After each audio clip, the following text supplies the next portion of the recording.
Hello, welcome to EPG Pathshala. Today we are going to deal with the paper Introduction to Linguistics and its module number 10, the nature of meaning, that would be LF or logical form. To give you an outline of what I am going to do today, I will be starting off with LF or logical form. What does it mean? How LF is an interface that is invariant between languages, how LF expresses scopal relations, how negation and quantifiers express their scope at this level of LF, their interaction with it, how LF checks the relation between antecedents and their anaphors, and how LF is the level where the WH word is interpreted. So we'll be dealing with this level of syntactic meaning in today's module. So let us begin. In the world of generative grammar, there's one sentence that's very popular, and that is, every man loves a woman. Now, there are two possible readings available for this. Reading 1, where there is one single woman who is loved by every man. That is, she is a universally loved woman. Reading 2, that every man loves a woman. There could be different women and there's one-on-one mapping relation between man and women. Grammar expresses this ambiguity in a very different way. In Unit 3, it was stated that it could be perhaps displacement. It is an instance of displacement in the sense that we have element occurring in one place and then it's interpreted in a displaced position.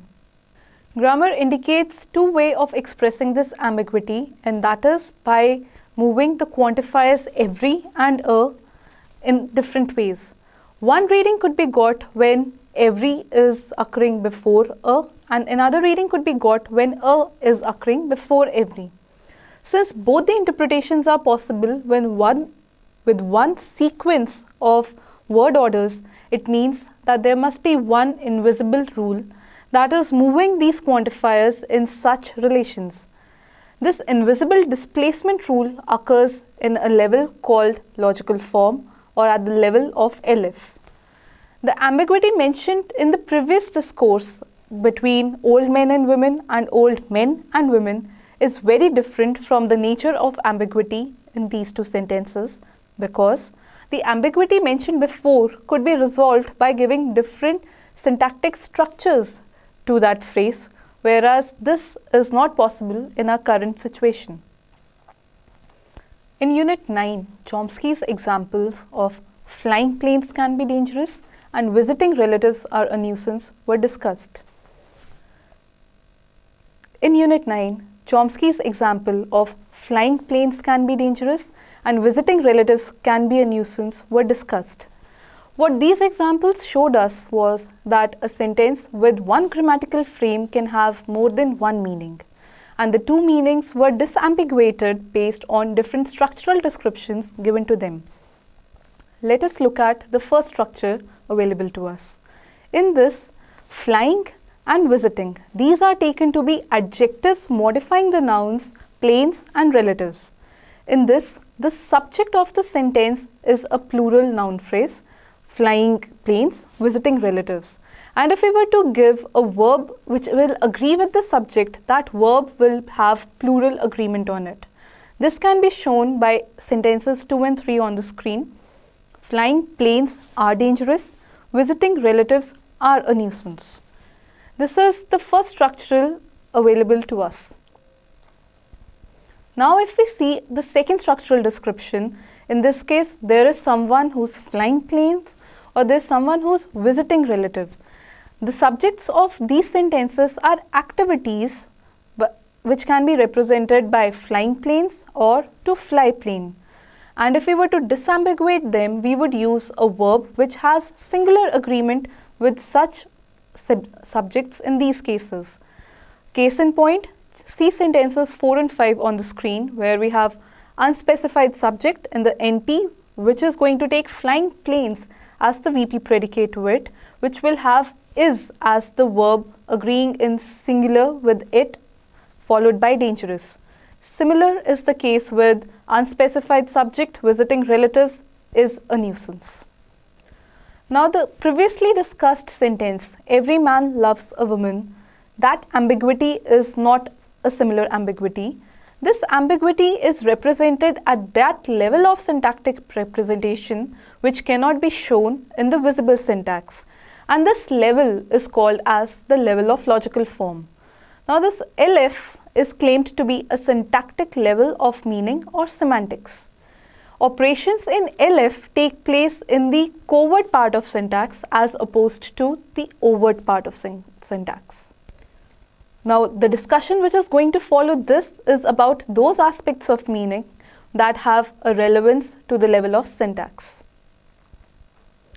Let us begin by discussing how LF is an interface that is invariant between languages.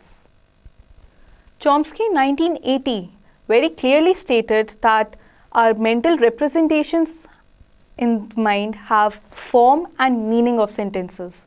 Form is what is called the phonetic form, and meaning part is what is called the logical form of a sentence.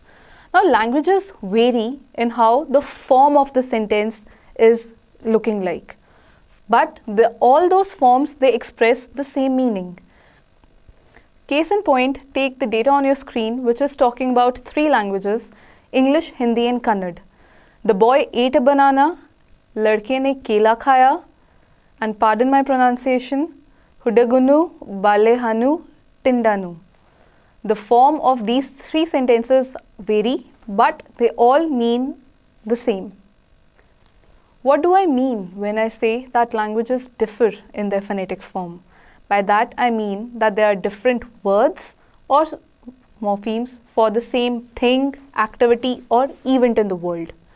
There could be differences in word order, and there could be different formulation of grammatical meanings like the past tense. And what do I mean when I say that languages have the same logical form? By that I mean that these sentences would mean the same thing.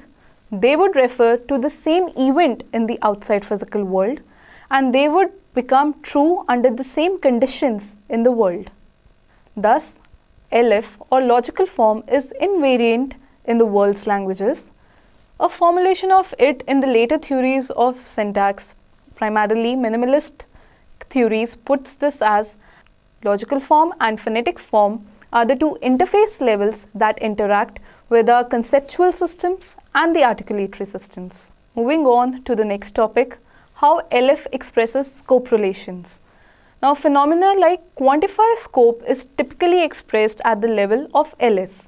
Ambiguity in our previously stated sentence, every man loves a woman, could be expressed by giving different scopes for the quantifiers every and a. Paraphrasing the 2 meanings available to us for this sentence, we could say for reading 1, the sentence is on your screen, for every man there is a woman that he loves. And paraphrase for meaning 2, there is a woman such that every man loves her. As can be seen, orders for these 2 quantifiers are different in the paraphrases we have given. What do I mean when I say that every is a quantifier? By that I mean that meaning for this cannot be expressed by pointing to an individual or an entity in the outside world. Meaning of every goes something along the lines of for every instance of something or for any instance of something. That something part, let us call it an x, is actually a variable, and by every we mean for every x or for any x. Every man is formally translated in the quantifier variable notation as for every x, x a man, or for any x, x a man. And if I have to give you the notation for every man loves a woman, I would give you the semantic translations for them in the form given on your screen. For every x, x a man, x loves a woman. This gives us the first meaning translation. What about the second meaning translation? To get the second meaning translation, we have to first understand what does a woman mean. Let this phrase a woman mean that there is a woman who exists. By this we mean to say that this article a is actually a quantifier, the existential quantifier. Suppose then we have a rule that moves this phrase a woman to the front of the sentence so that it reads like there exists X, X is a woman, such that every man loves that X. Now this is the second meaning translation we were looking for. Robert May, 1985, he is our man here. Robert May is the one who proposed this rule of quantifier raising. Quantifier raising occurs at the level of elif, and this involves movement of a quantifier phrase out of the sentence, which can be labeled as IP, and adjoining it to the IP at a higher location. So the two readings which we have been getting are basically adjunction of a particular quantifier phrase from the sentence and moving it up, adjoining it to the level of IP above. Depending on which quantifier gets moved out, we get the two readings available for us. This can be seen by the data on your screen, sentences 1 and 2. In the first one, we are moving out every man quantifier phrase out of our IP, and in the second sentence, we are moving a woman quantifier phrase out of our IP. Let us now talk about other instances of quantifier scope and their interaction with negation. If I were to give you a sentence like, the boy didn't wash 2 cars. Now this sentence is again ambiguous. And to disambiguate them, let me give you the first context. In the first context, the boy was supposed to wash 10 cars, but he forgot to wash 2 cars and washed the remaining 8. Then in that case, the first reading is what we would be getting. There are 2 cars that the boy did not wash, that is, he forgot to wash those 2 cars. Now imagine a second context where I want to dispute the fact that the boy did not engage in any car washing activity. In that case, I would say the boy didn't wash 2 cars, that is, he didn't wash any car at all. This would give us the second reading we are looking for. What this data set shows us is that negation also interacts with quantifiers, and there are scope relations which are giving us the two different meanings here. To be specific, the quantifier we are talking about here is the numeral 2, and our negation not is entering into a scopal relation with the quantifier 2 of the end of the noun phrase 2 cars. In the first interpretation, the quantified noun phrase 2 phrases is outside the scope of negation, and for the second interpretation, this quantified noun phrase is inside the scope of negation. We can see this by seeing the paraphrase of the second reading that we got. It is not true that the boys washed the 2 cars. Moving on to our next topic, that is how LF checks the relation between anaphors and their antecedents. LF is the level where grammar expresses what are the possible and impossible relations between an antecedent and an anaphor. See the data set given to you on your screen. We have 4 sentences. Let's go through them one by one. Sentence 1. He thinks that John is brilliant. Sentence 2. John thinks that he is brilliant. Now in this minimal pair, he and John can co-refer to, but they cannot refer to the same individual in sentence 1. If we see the sentence 3 and 4, John says that Peter likes himself. John says that Peter likes him. Now in sentence 3, himself can only mean Peter, whereas in sentence 4, him can refer only to John. This is assuming a reading where he must find its antecedent within its sentence. All this data will become more clear to you when we explain binding theory in the units on syntax. But the crucial takeaway point from this is that binding theory applies at LF, and because of this, what are the possible relations between anaphors and their antecedents is checked at the level of LF. Now let's talk about how LF is the level where the WH word is treated. Chomsky treats the WH feature in all the WH words like who, what, when, where as a quasi-quantifier. By quasi-quantifier, he means to say that they mean something like for which X. At LF, a WH word is expressed as a quantifier and its restriction. To explicate the WH words in English, they go something like who can stand for which X, X is a person. Now, X is a person is the restriction on the quantifier X. For which X is a thing, where for which X is a place. WH words may or may not move in the overt part of syntax in the world's languages, but they must move in the covert part of syntax in all languages. This is because the question word has to be treated as a quantifier which has to bind a variable in the sentence. So, for this purpose, this WH word must rise up and bind its variable from a higher position as a quantifier. In Japanese or Indian languages, the question word stays in its place, that is WH in C2, though this is argued against by some of the linguists. In English, if a question has multiple WH words, only one WH word moves to the front of the sentence, rest all WH words remain in their position. Every WH word in that sentence has to be interpreted. Look at the minimal pair on your screen. Who, bought, what, where, when versus who, what, where, when, bought.